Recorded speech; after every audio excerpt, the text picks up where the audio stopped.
वह दूरबीन से अपनी लंबे समय से खोई हुई बेटी को चुके चुके देख रही थी। अचानक एक लाल वैन ने उसकी नजर खींची। उसे लगा कि कुछ गड़बड़ है। उसने फौरन अपना स्नाइपर राइफल सेट कर लिया। जैसा उसे शक था, वैन से कई गुंडे उतरे और साफ दिख रहा था कि वे सीधे उसकी बेटी की ओर जा रहे हैं। बिना एक पल गंवाए उसने उन पर फायरिंग शुरू कर दी।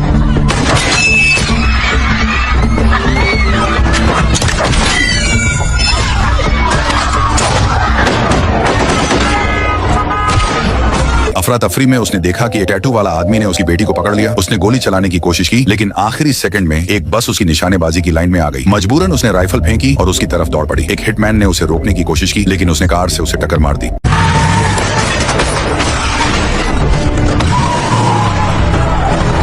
तभी उसकी साथी चांस अपनी गाड़ी में आ पहुंची। उसने चांस को दोष दिया कि उसने बेटी को अकेले बाहर जाने दिया। शांत होने के बाद उसे उस आदमी का टैटू याद आया। वो लोकल क्यूबन माफिया ग्रुप का निशान था। इसलिए चांस और वह सीधे क्यूबा पहुंच गई। हवाना के एक बार में उन्हें वही टैटू वाला आदमी मिल गया जिसने बेटी को उठाया था। जैसे ही उसने उन्हें देखा, वह भागने लगा, लेकिन वह उसे जाने देने वाली नहीं थी। उसने एक कार छीन ली और उसका पीछा किया। तेजी से उसे टक्कर मारकर गिरा दिया। चांस ने उसे खींचकर एक सुनसान गोदाम में ले जाकर पूछताछ शुरू की। जब वह नहीं बोला तो उसने उसे बुलवाने का फैसला किया। सेवा में रहते हुए कुछ चीजें सीखी जाती हैं, है ना? नहीं, बोल दे कब्रों। उसकी पूछताछ के आगे आखिरकार उसने बेटी की लोकेशन बता दी। उसी रात वे उस एड्रेस पर पहुंची जो उसने दिया था। बेटी को हथियार डीलर थॉर को बेच दिया गया था और वह उसके प्राइवेट एस्टेट में बंद थी। जगह पर भारी सुरक्षा थी। हर एंट्री पर हथियारबंद आदमी तैनात थे। रेस्क्यू के लिए सबसे पहले उसने सामने वाली पहाड़ी पर स्नाइपर राइफल सेट की।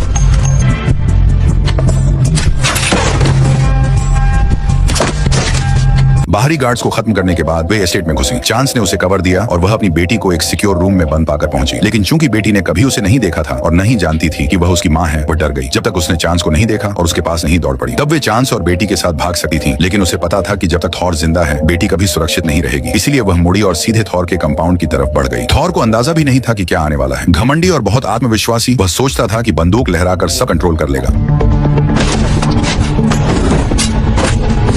जब वे निकल रही थीं, तभी बेटी ने अचानक उससे पूछा, क्या तुम मेरी माँ हो?